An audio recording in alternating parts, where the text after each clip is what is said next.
further down in seniority, I have the ability to now ask you some questions trying to clarify what my other colleagues were discussing with you. In your discussion with Mr. Meadows, there was a question that the text sent between Mr. Strzok and Ms. Page discussed the White House running this. You said you assumed that this text was not referring to the Clinton email matter and that you assumed it referred to the Russia investigation.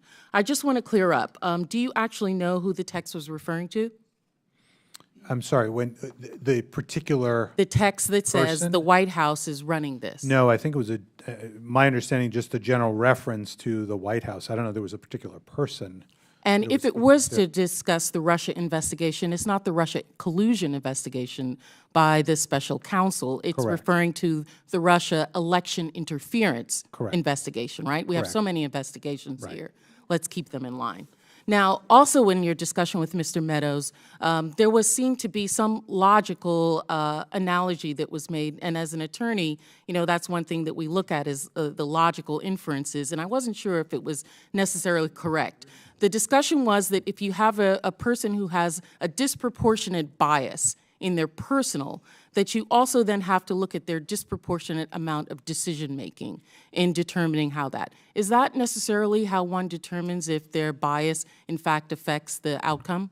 I had understood it as that they would have a disproportionate, given their role, impact on decisions that were made. Okay. And that may be if, you know, And that's fair if their personal bias then bled into their work as well, correct? Correct, and I think in terms of answering it was there did they in fact cause an impact, but rather, given their role, did they have a disproportionate? So the disproportionate bias of Page and Strzok, in terms of their bias against now President Trump, was that disproportionate in size to their decision-making? I wouldn't know, you know, as I said earlier, I don't have precisely which decisions they made over this period of time. Let's move on to someone else who may have had a bias. My former boss, Director Comey, was a Republican, was he not? I've read that. I don't know at the time. I worked with him in a Republican administration. I've heard also he changed his appointed by- registration, so I don't know what the. So I worked with him in a Republican administration when he was the Deputy Attorney General of the Justice Department. Would his bias as a Republican and him being the decision maker have affected why he decided not to leak or not to discuss the Russia investigation itself? Our concern about what Mr. Strzok did was what Ms. Page does wasn't based on their political affiliation, but rather on the text messages. So whether Mr. Did you know Comey their was political affiliation? I do not know their political affiliation. But we know the affiliation of Mr. Comey, but we're not going to count that against him? I think you have every right to register with whichever political party or none at all, and that Sure, doesn't affect. because we are still a democracy, are we not? Correct. But listening to my colleagues, it would seem that if anyone has a personal opinion about someone, that it should automatically exclude them from working in the FBI or working anyplace else, and that justices should not be blind anymore. I don't think, and I don't think I've suggested that your personal opinion prohibits you from working in the FBI or the Justice Department.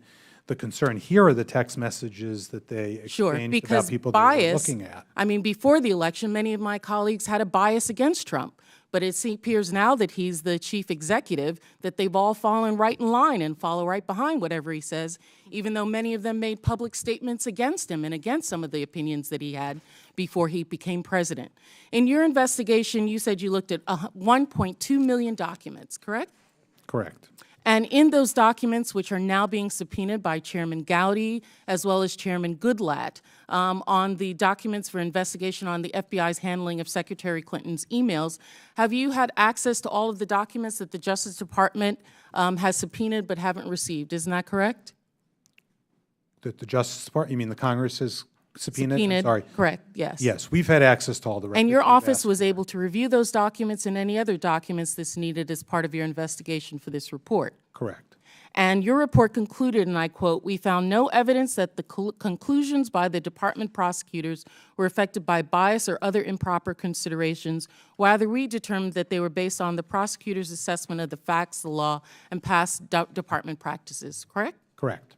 And so I just want you to be careful, because now that you have not followed the conclusion that the Republicans would like you to, you may in fact be up for a special counsel investigation yourself, and I yield back.